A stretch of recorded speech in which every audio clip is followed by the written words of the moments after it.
সাংবিধানিক ভুল ব্যাখ্যা দিয়ে তত্ত্বাবধায়ক সরকার বাতিল করা হয়েছিল। এর ফলে পরবর্তীতে বিতর্কিত একতরফা নির্বাচন হয়ে অবৈধ সরকারের হাতে দেশ পরিচালিত হয়। তত্ত্বাবধায়ক ব্যবস্থা ফেরাতে করা আপিলের প্রথম দিনে শুনানিতে এমনটা জানিয়েছেন আপিলকারীদের আইনজীবী। কাল আবারও শুনানি হবার কথা রয়েছে। স্বৈরশাসক এরশাদের পতনের পর ১৯৯১ সালে তত্ত্বাবধায়ক সরকারের অধীনে প্রথম জাতীয় নির্বাচন অনুষ্ঠিত হয়। ২০০৮ পর্যন্ত তত্ত্বাবধায়ক সরকারের অধীনে মোট ৪টি জাতীয় নির্বাচন অনুষ্ঠিত হয়েছে। ২০১১ সালে বিচারপতি এবিএম খায়রুল হকের নেতৃত্বাধীন আপিল বিভাগ সংবিধানের ত্রয়োদশ সংশোধনী বাতিল ঘোষণা করে।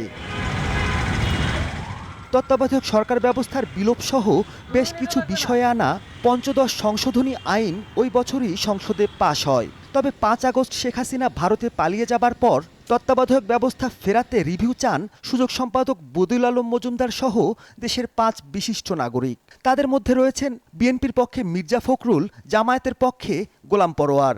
অবশেষে সেই মামলার আপিল শুনানি শুরু হয়েছে। বান্ডেল থাকলে প্রতি সেনমানিতে টাকা বাঁচবে। বিকাশ সেনমানি বান্ডেল কিনে জিতুন প্রতি লেনদেনে। শুনানিতে আপিলকারীদের আইনজীবী বলেন, তত্ত্বাবধায়ক নিয়ে এর আগে সংবিধানের পঞ্চদশ সংশোধনীর রায়ে প্রতারণা হয়েছে।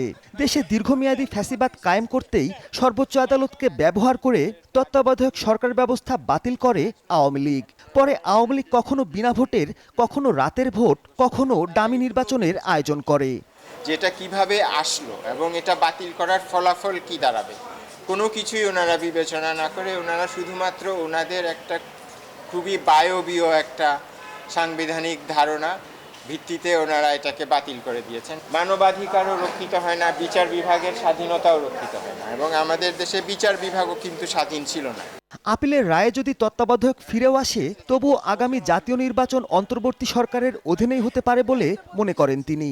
এখন এই রায়ের মাধ্যমে যদি তত্ত্বাবধায়ক শীত ফিরে আসে, আমার ধারণা, আমার মতামত, আইনগত মতামত হচ্ছে এটা এই যেই এখন যে নির্বাচন হবে তার পরের নির্বাচনের ক্ষেত্রে কার্যকর হবে।